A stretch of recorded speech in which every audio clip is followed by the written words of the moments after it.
Olá, queridos, que Deus possa abençoar cada um de forma muito especial. Graças a Deus, nós estamos sempre buscando em Deus a condução maravilhosa do seu Espírito Santo. Isso é de sobremodo excelente. Quero agradecer a cada um dos ouvintes, daqueles que têm ouvido a palavra de Deus, daqueles que têm meditado na sua maravilhosa palavra, que também tem assim visitado o nosso canal, que tem compartilhado nossos vídeos. Que Deus abençoe você muito e você possa continuar conosco, dando essa parcela de ajuda e ao mesmo tempo buscando em Deus essa condução que é muito especial, tá bom? Que Deus possa assim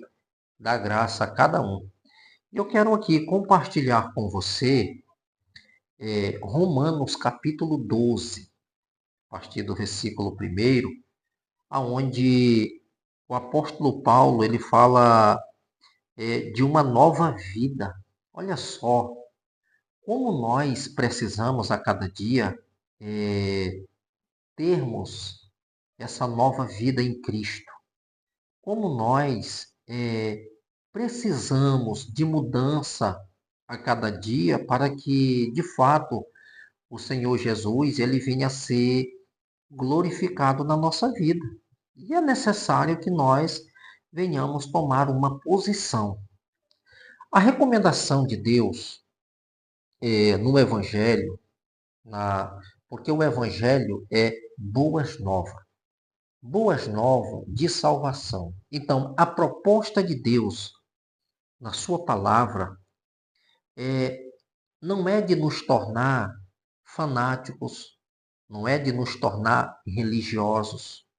O propósito de Deus em nós é estreitar, é manter um relacionamento.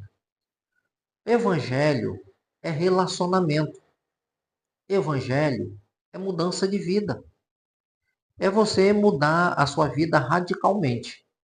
E para que nós venhamos ser mudado pelo Senhor, é necessário que nós venhamos observar o que a sua palavra ela tem nos ensinado. Por exemplo, Paulo em Romanos capítulo 12, ele fala de uma mudança. Ele fala assim: rogo-vos, pois, irmãos, pelas misericórdias de Deus, que apresentei os vossos corpos por sacrifício vivo, santo e agradável a Deus, que é o vosso culto racional. E não vos conformeis com este século, mas transformai-vos pela renovação da vossa mente, para que experimenteis qual seja a boa, agradável e perfeita vontade de Deus. É tão importante que o apóstolo Paulo, ele fala aqui algo muito interessante, que a primeira atitude de Paulo aqui para com aqueles irmãos é que Paulo ele rogava por aqueles irmãos. Ele orava, ele estava sempre intercedendo por aqueles irmãos, rogando pelas misericórdias de Deus. As misericórdias de Deus, como disse o profeta Jeremias em Lamentações, ele diz que as misericórdias do Senhor são elas a causa de nós não sermos consumidos, porque as suas misericórdias não têm fim. Paulo roga a Deus pela sua misericórdia para que Deus viesse dar graça àqueles irmãos e eles viessem ter a compreensão do que o Evangelho pode proporcionar na vida de cada um daqueles que estão dispostos a trilhar esse caminho que leva a cada dia eles estreitar essa relação, esse relacionamento com Deus. Estreitando-nos esse relacionamento com Deus, nós vamos perceber claramente qual é a vontade de Deus para as nossas vidas. É importante que Paulo traz a esse entendimento para que estes irmãos viessem ter uma vida renovada em Cristo Jesus. É por isso que ele fala, olha, que apresenteis os vossos corpos por sacrifício vivo, santo e agradável ao Senhor, que é o vosso culto racional. Que Paulo fala claramente aqui que eles devem esse sacrifício vivo, que os cristãos, tanto os judeus quanto os gentios, são um novo povo de Deus, um novo Israel. Então, ele fala aqui que não devemos oferecer sacrifícios a Deus como fizeram os judeus do Antigo Testamento, mas não sacrifícios de animal no templo de Jerusalém. Ele fala aqui, ó, preferivelmente deveríamos oferecer o nosso corpo, tudo o que somos, a Deus como sacrifício vivo todos os dias. O que ele está mostrando é que nós não devemos mais fazer como os judeus faziam, oferecia ritos, sacrifícios e sacrifícios, mas isso não mudava a vida deles em nada. Por quê? Porque os sacrifícios do Antigo Testamento, ele era simplesmente sombra do que viria a acontecer no Novo Testamento. Sacrifício de animais não perdoava pecado. Sacrifício de animais, ele simplesmente encobria o pecado. Ou seja, a pessoa pegava um novilho, levava ao sacerdote, o sacerdote imolava aquele animal e oferecia aquele sangue em sacrifício, ou seja, era uma expiação que eles estavam fazendo, mas aquela pessoa não voltava para casa justificada. Aquela pessoa voltava para casa simplesmente com o seu pecado encoberto, como diz a palavra de Deus. O que acontece? Não mudaria a vida daquela pessoa em nada, simplesmente fazia como um ritual. É por isso que o Senhor estava cansado de rituais e de sacrifícios aparentes. É por isso que João Batista, quando ele olha Jesus, quando Jesus vai ser batizado ali no Rio Jordão, João Batista ele faz uma declaração, diz assim: eis aí o Cordeiro de Deus que tira o pecado do mundo. João Batista está dizendo que o sacrifício de Jesus Cristo ele era um sacrifício que não cobria pecado, mas era um sacrifício que perdoaria os pecados. Não era mais encoberto, mas era perdoado. E uma vez perdoado, nós temos a oportunidade de mudar de vida. É isso que o Evangelho vai nos proporcionar: mudança de vida. Não é sacrifício de animais, mas agora é oferecermos a nós mesmos em sacrifício. É nos desgastarmos. É estarmos prontos para servir. É estarmos prontos agora para integrar nesta família de Cristo Jesus. Sacrifício vivo, santo, agradável a Deus, que é o vosso culto racional. Faça as coisas com entendimento. É isso que ele está falando. Fazer as coisas com entendimento, com discernimento. Saber o que você está fazendo, para quem está fazendo, o que você está oferecendo, é a sua vida, que agora ela é desgastada no ofício do Evangelho. Isso é importante. Isso é gratificante quando ele diz: vossos corpos, tudo o que somos, a Deus como sacrifício vivo todos os dias. Ó, a palavra grega traduzida por culto é usada para Se Quando Paulo fala o vosso culto racional, está ligado diretamente à razão, né? Ao nosso intelecto, ao nosso entendimento.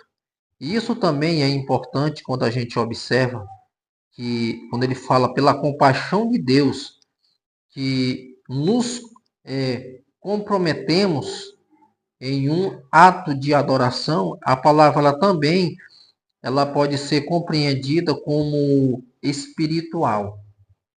E isso é importante. Por quê? Porque o apóstolo Pedro, na sua primeira carta, no capítulo 2 e no versículo de número 2, Pedro diz assim: desejais como crianças recém-nascidas o genuíno leite espiritual.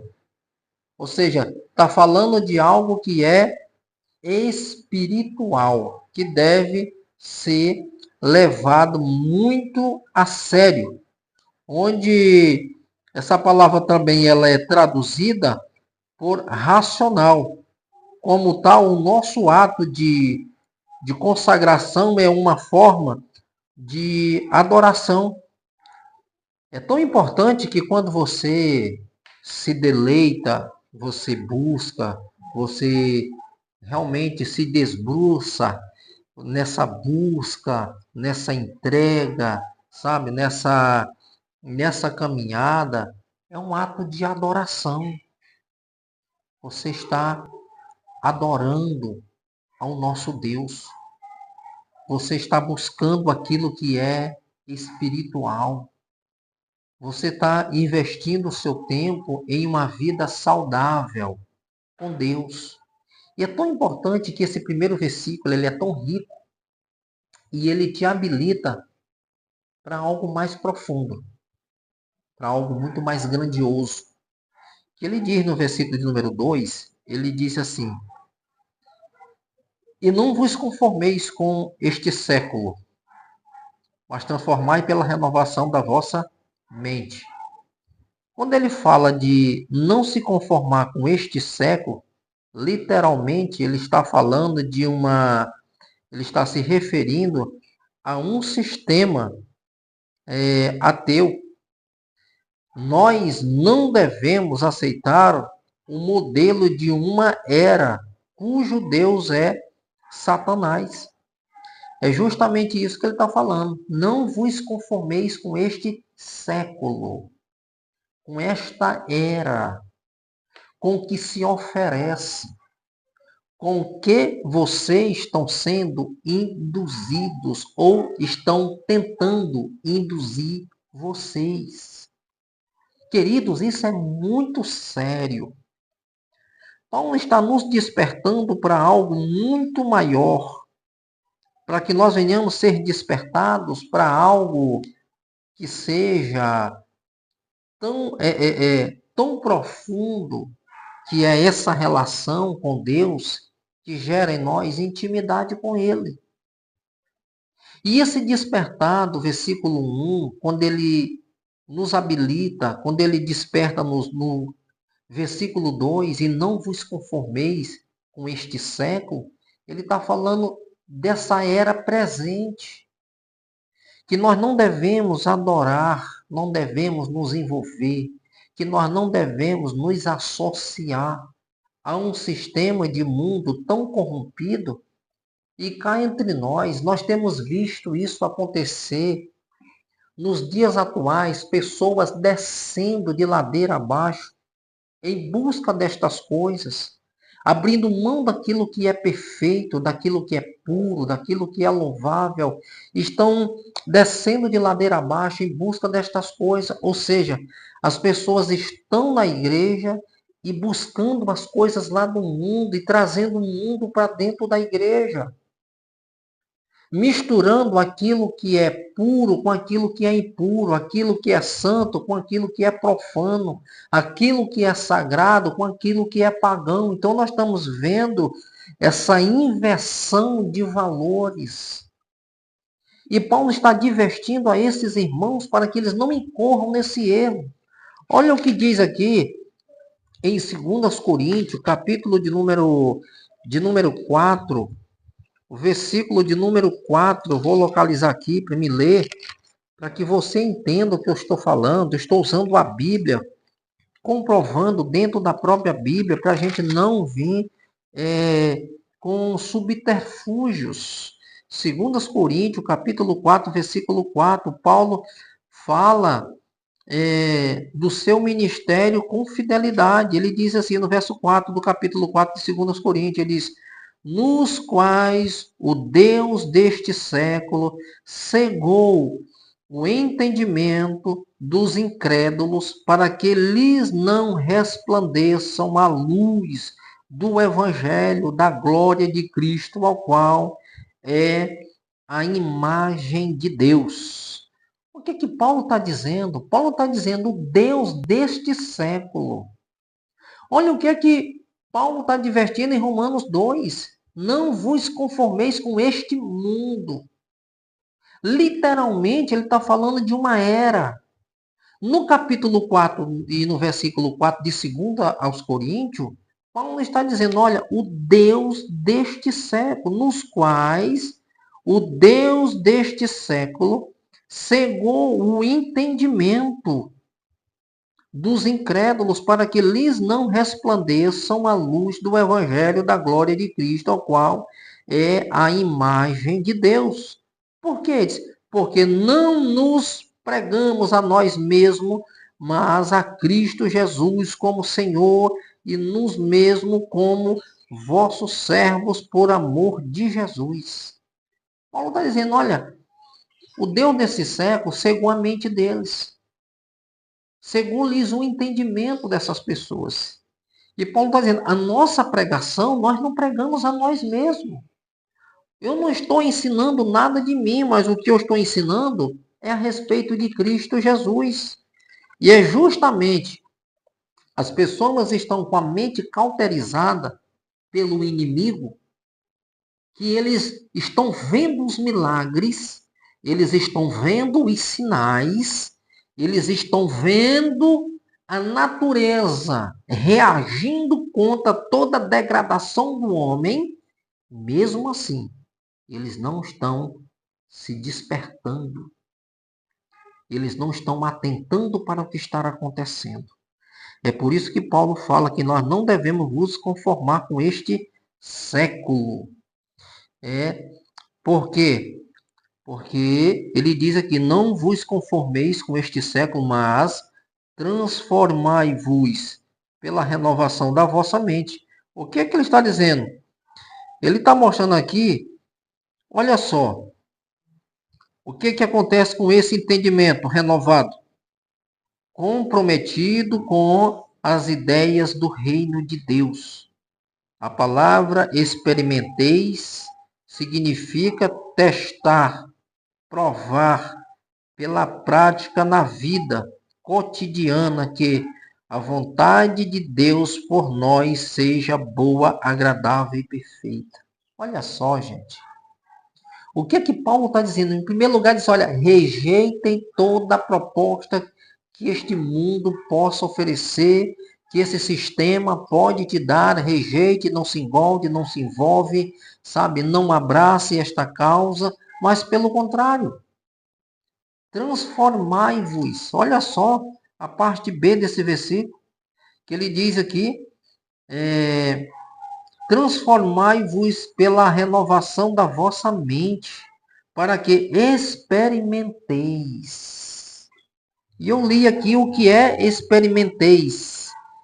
O que é um novo entendimento? O que é experimenteis? Significa atestar, aprovar pela prática na vida cotidiana. Olha só, na vida cotidiana que a vontade de Deus, ela é boa, ela é perfeita e ela é agradável.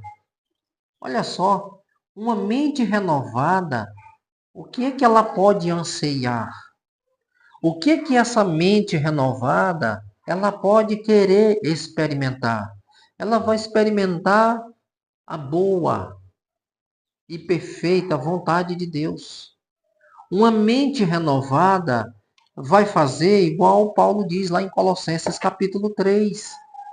Se morreste com Cristo, ressuscitaste com ele, buscai as coisas lá do alto, onde Cristo vive assentado, à destra do Pai.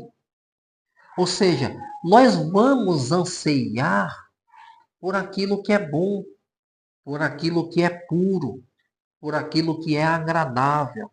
Por quê? Porque a vontade de Deus, ela é boa. A vontade de Deus, ela é perfeita. A vontade de Deus, ela é agradável. Ela é boa, vai nos dar saúde, entendimento, alegria, paz, gozo, segurança, tranquilidade, e isso é bom. É bom porque nos proporciona uma vida saudável. Ela é boa porque nós vamos andar em novidade de vida. Nós vamos sempre ter a oportunidade de desfrutar do que Deus tem para nos entregar.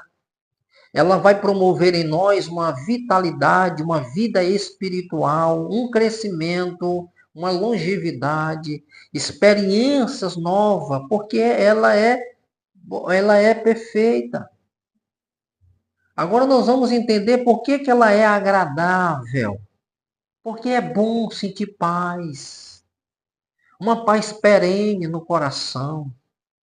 Vai promover uma segurança. Você vai estar você vai ser uma pessoa que vai anseiar pelos átrios da casa do Senhor. Porque é agradável, o ambiente é maravilhoso. Eu vou sentir tanta gozo na minha alma, tanta tranquilidade, que vai gerar em mim aquele desejo de querer buscar. É agradável. Você já imaginou você estar em um ambiente que é agradável? Traz para você uma tranquilidade. Traz para você paz. Traz para você um momento de quietação. Você vai estar tranquilo. A tua alma, ela vai ser refrigerada. Porque é agradável. E tudo aquilo que é agradável é bom de se viver. É bom para desfrutar. Queridos, venhamos meditar nessa palavra. Esteja disposto a experimentar. Esse experimentar é uma busca, é um posicionamento, é uma decisão. É um novo sabor. Quando você experimenta um cardápio novo e é agradável, é bom, é perfeito, você não quer mais esquecer daquilo. Você sempre vai estar relembrando, buscando, descobrindo. Isso te impulsiona a nova descoberta. Essa caminhada de relacionamento, nós estamos falando de relacionamento que o Evangelho proporciona, é isso. Um relacionamento, você começa conversando, conhecendo, vai se aprofundando, vai estreitando, aí vem aquela intimidade, e quanto mais você se aprofunda, quanto mais você se propõe a conhecer a pessoa, mais dela você conhece e mais dela você quer conhecer. Isso é fortalecer os laços.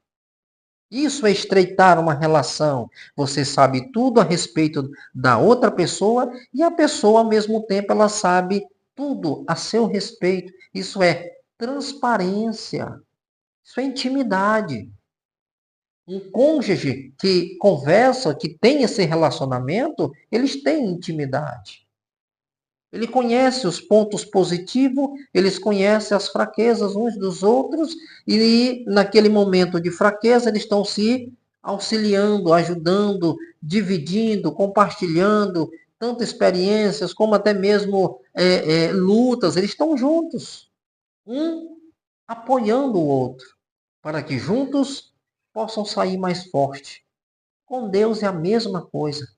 Um relacionamento com Deus é um relacionamento de uma descoberta. Andamos e vivamos e prossigamos em conhecer ao Senhor. Então, Deus, ele é uma fonte inesgotável.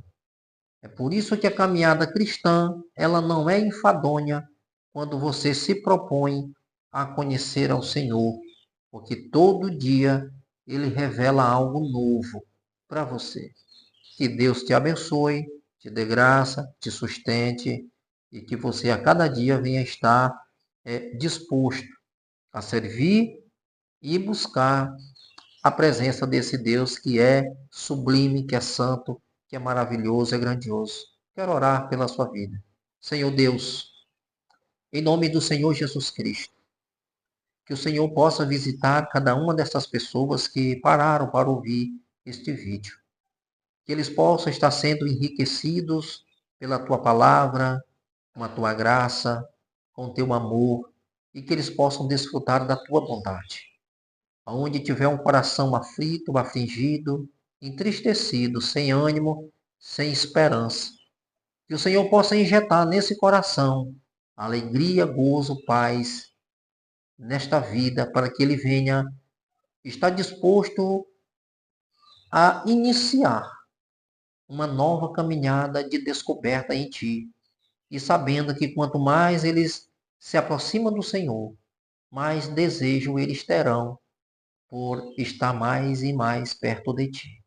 Visita estas pessoas, dê a eles entendimento e o que o teu Espírito Santo possa conduzi-los na verdade, que eles possam estar cada dia trazendo refrigério para a sua alma e paz para o seu coração. É o que eu te peço, em nome do Senhor Jesus. Amém. Que Deus te abençoe, em nome de Jesus Cristo.